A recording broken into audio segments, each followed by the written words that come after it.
Hi dear students, welcome to Magnet Brains Hindi Medium. This is Palak Rakhyani, your English educator. इस session में हम पढ़ने वाले हैं class 9th English poem number 5 sound के multiple choice questions की, जिन्हें आप MCQ या फिर ऑब्जेक्टिव क्वेश्चन के नाम से भी जानते हैं।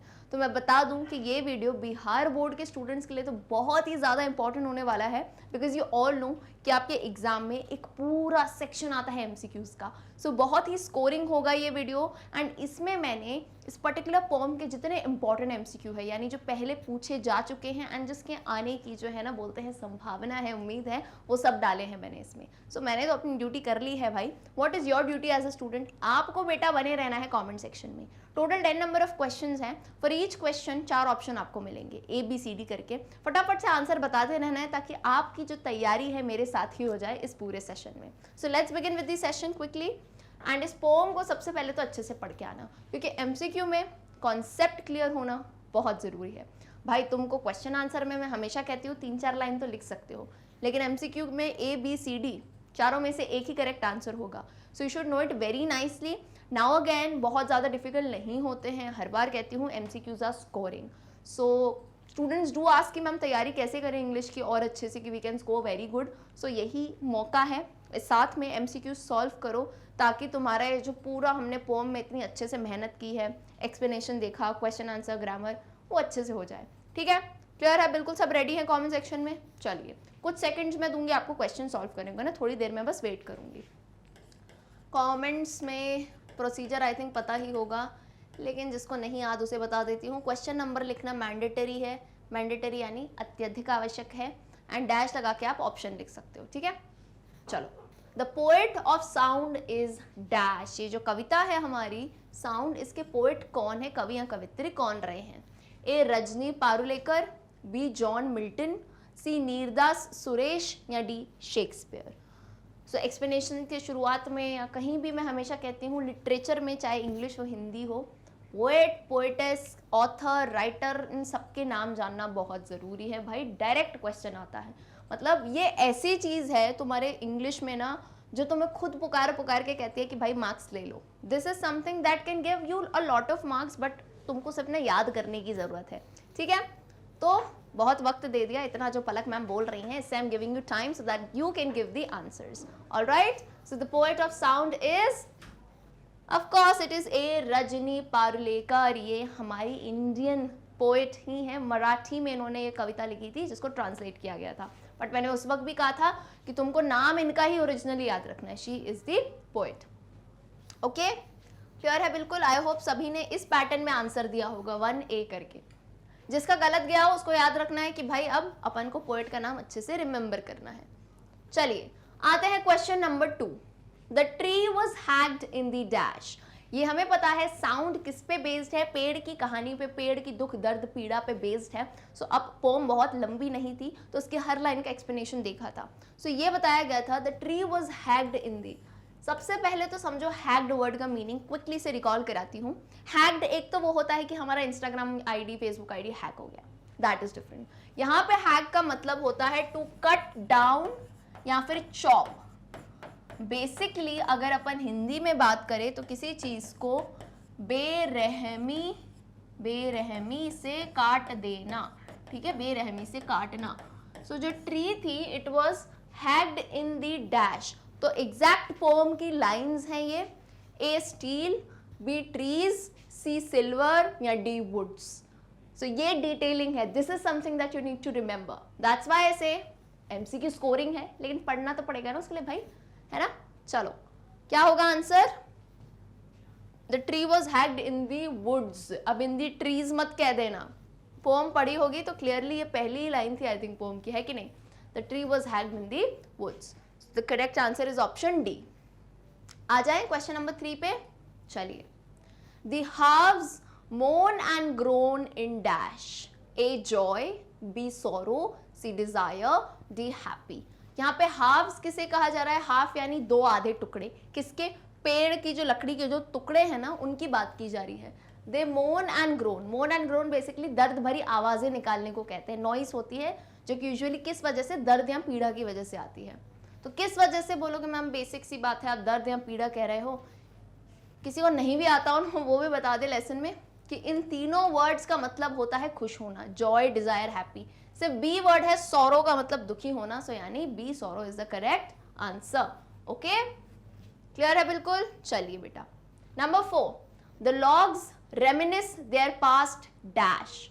ए history, B life, C nature, D climate. Logs यानी लकड़ी के टुकड़े जो है रेमिनिस, रेमिनिस का मतलब होता है रिमेंबर करना या याद करना।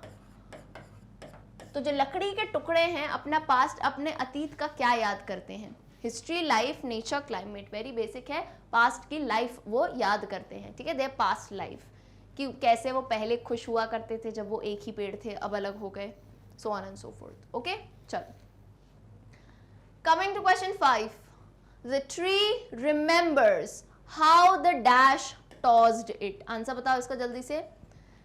ए cold, B weather, C wind, D winter. पेड़ को याद है कि how the dash tossed it. Tossed it यानी किसी चीज को गिरा देना, है ना, गिरा देना, टॉस कर देना, जैसे अपन कॉइन टॉस करते हैं ना, उछाल के गिरा देना, उजाड़ देना, काइंड ऑफ दैट, है ना। सो क्या था इसका आंसर? ट्री को याद है, किसने टॉस किया? ऑब्वियस सी बात है, विंड जो है, हवा का झोंका, आंधी तूफान से देखते हो ना कैसे जो है पेड़ गिर जाते हैं। So the tree remembers how the wind tossed it. So the correct answer is C. ठीक, चलिए आगे आते चाहिए। Question 6, autumn has been mentioned in the dash. A nature, B scene, C weather, D sound. क्या याद करना है? Autumn जो वर्ड यूज है इनमें से किस में यूज किया गया है? अब तुमको तो पता है, पलक मैम पोएम नंबर 5 साउंड के क्वेश्चन दे रही हैं, बट ड्यूरिंग एग्जाम्स ऐसे थोड़ी ना आता है, एग्जाम में तो सब मिक्स आता है, तब के लिए these are one of the best questions. ठीक है, तो आपको तब बताना होगा, तब याद करके रखना होगा कि ऑटम किस में मेंशन किया था। अभी तो सब बोलेंगे मैम डी साउंड, ठीक है, तब भी याद रखना। चलो, डी साउंड यानी पोएम का नाम है, कविता का नाम है। चलो, question 7, the wind knows everything that happens to the dash. A woods, B forest, C tree, D climate. Wind यानी हवा के जो झोंके हैं, चलती हुई हवा है, उसे क्या पता है? It knows everything that happens to. किसकी खबर रखता है? मैंने बताया था कि ये दोनों जो हैं पूरी पोएम में गहरे मित्र हैं। एक दोस्त होता है ना जिसको आपके बारे में सब पता होता है, तो कौन था दोस्त? Wind and tree. किसका दोस्त था? ट्री का। तो ट्री के साथ जो भी सफरिंग है, दुख दर्द पीड़ा है, किसको पता होती थी? विंड को पता होती थी। ठीक है, चलिए question 8, we should never overexploit dash. हमें कभी भी जो है ओवर एक्सप्लॉइट यानी ओवर यूजेज कह सकते हैं हम, है ना, किसे नहीं करना चाहिए? ट्रीज को नहीं करना चाहिए। ठीक है भाई, हम किसी पर्पस के लिए उन्हें यूज कर सकते हैं, लेकिन ओवर एक्सप्लॉइट नहीं, कि भाई बड़ा लैंड चाहिए हमको तो पेड़ काटे ही जा रहे हैं, उगा नहीं रहे हैं, मर्सीलेसली काट रहे हैं अपनी लालच के लिए, ग्रीड के लिए, that is wrong. Question 9, the wind knows the predicament of dash, यानी कि हालात इसे हम कह सकते हैं, है ना, हालात, सिंपल लैंग्वेज में बताऊं तो हालात या कंडीशन।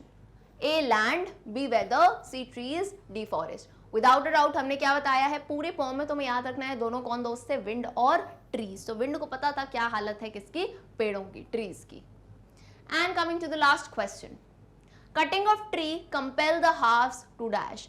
पेड़ को काटने से हाफ्स को कंपेल यानी मजबूरन ही क्या होना पड़ा?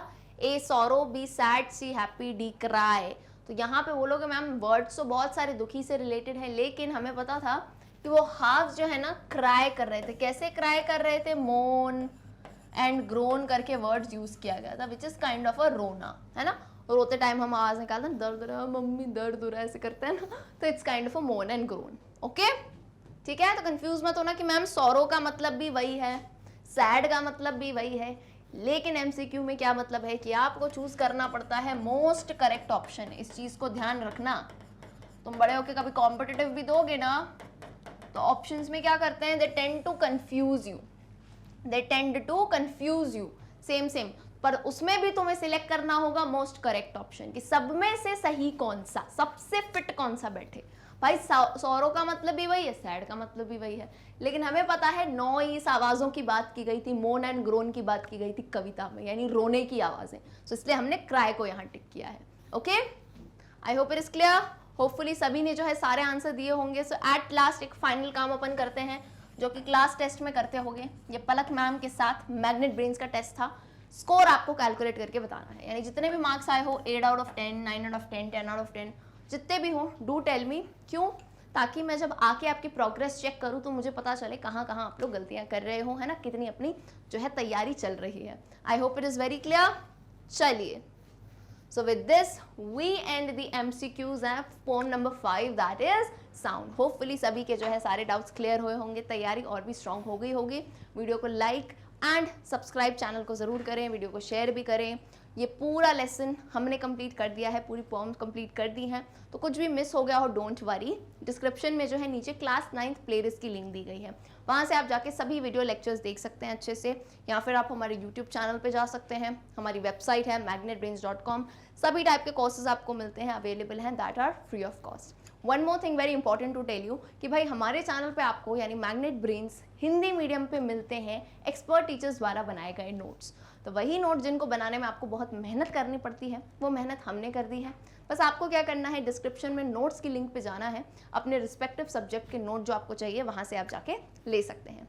सी you all in the next session. Till then keep learning and good bye.